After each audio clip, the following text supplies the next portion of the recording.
In the second part of our exploratory data analysis section, instead of recreating the charts and pivot tables that we made in Excel, we'll instead focus on creating some completely new charts to explore different aspects of our dataset.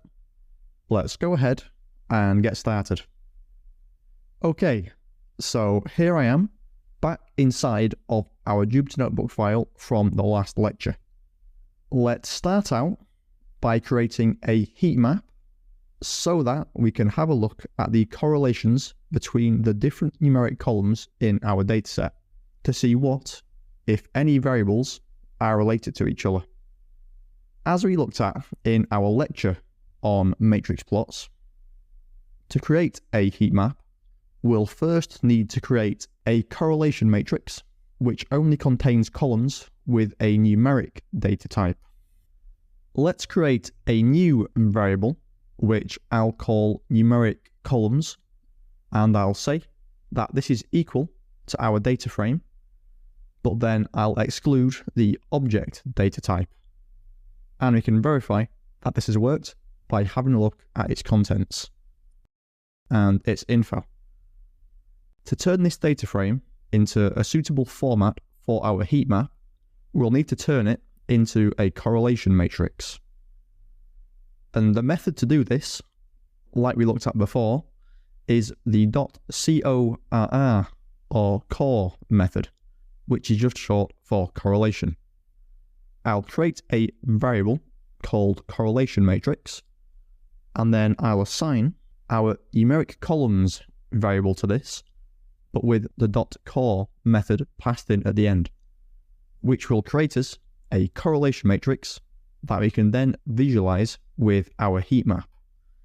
To create our heat map, we'll use the sns.heatmap function, and then to this, I'll pass in our correlation matrix data, enable annotations, and also set the CMap or color map to cool warm. Nice one. And also, while we're here, let's make the figure size a little larger. Perfect. Looking at this, we've got our gradient legend off to the right, and then our heat map in the middle, which makes it very easy for us to pick out any variables that do have a reasonable level of correlation to each other. For example, we can see that the % salary hike and performance rating columns have a really high correlation. So clearly, the salary increase that an employee receives is a large determining factor of their performance. Similarly, there is also quite a strong correlation between an employee's age as well as their salary and their years working at the company. And also, we can see here that there's a pretty high correlation between an employee's revenue and their ROI. So all of these correlations here make sense. And before moving on, let's just add our chart title in. Okay, so now let's explore our job satisfaction column to see if how happy or satisfied our employees are with their work affects the revenue that they bring in. I'll again use Seaborn to create our box plot, as Seaborn is my favorite visualization library, mainly due to its ease of use and the customization that it offers. So sns.boxplot, I'll set the data to be our DF data frame, job satisfaction along the x-axis, and then I'll have values on our y-axis as the employee revenue. And then to finish it off, I'll set our title and axis labels.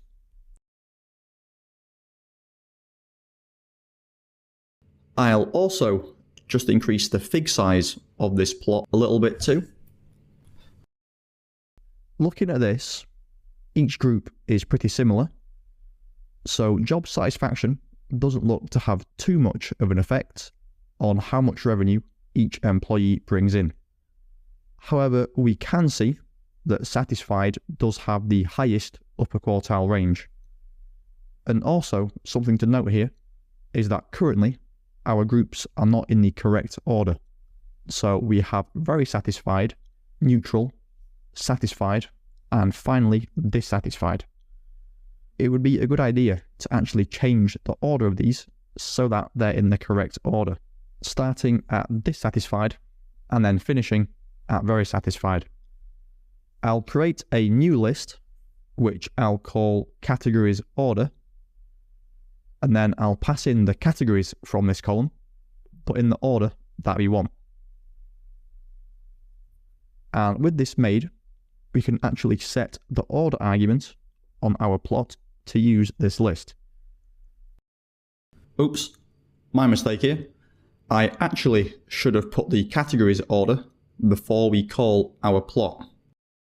There we go. And now our categories are all in the correct order.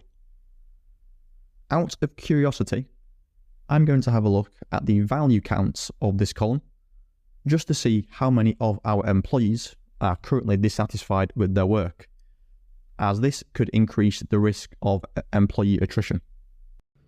Okay, so 289 of our employees are currently dissatisfied, and 280 are neutral. So this is definitely something that we could report back on to our managers. Before we finish this lecture, we'll have a look at two more areas of our data: the average ROI by education field and the most common distance from home, so that we can see what the typical commute for our workers is.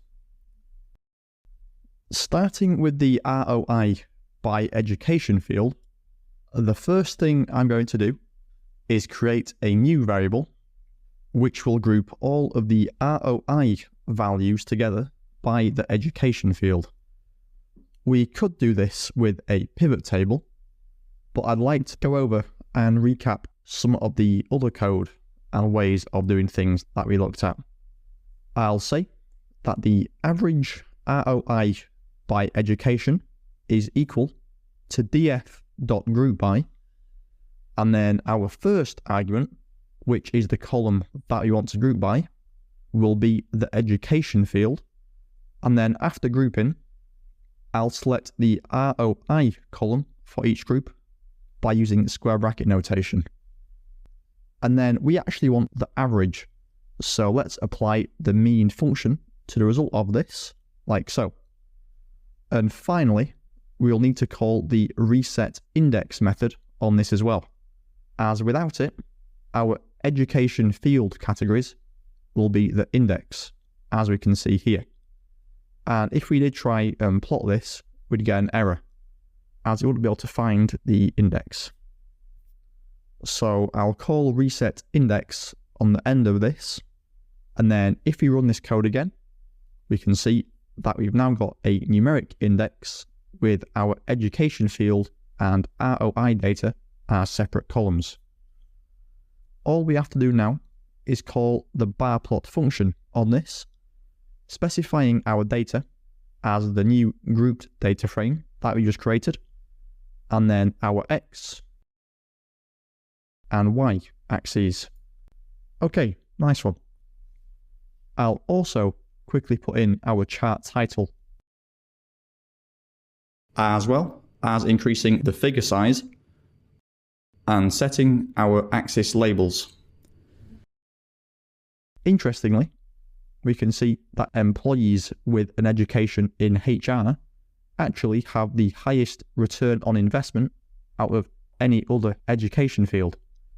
So this is something that we can explore further. For instance, do these employees actually work in a related job role to their field of education? Or are there any outliers in this column that could be inflating the average? Finally, we'll make a histogram to have a look at an aspect of our dataset that we haven't explored at all yet, and this is the distance from home column. This could be an interesting one for the company, as of course there's a huge focus and emphasis on greener and more sustainable operations these days. So for employees with longer commute distances, they could look to implement more remote or hybrid working, for instance. And from this, we could also have a look and see if long commute distances have any impact on employee or staff happiness. To create our histogram, I'll call sns.histplot and then pass in our data. And for the x-axis, we just needed the distance from home.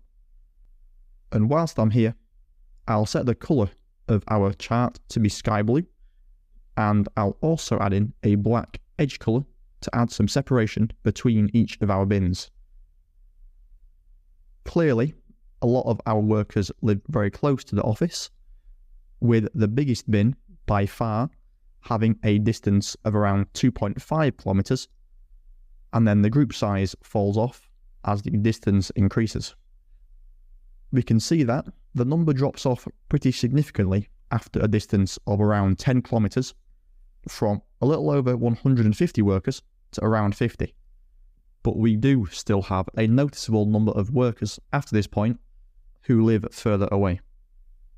Just to finish our histogram off, I'll also plot a KDE line on here too, along with setting our figure size, title, and labels. Okay, and with that, we've now finished our section on exploratory data analysis using Python.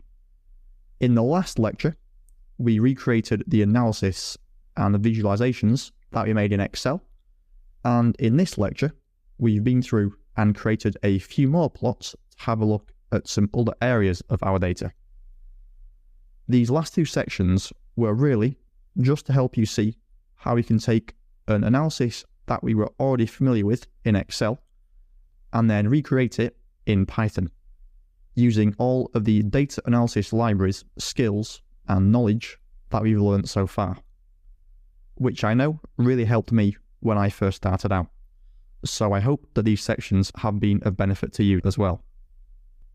In the next section, there's another complete portfolio project, but this time using an entirely new dataset that we haven't looked at before.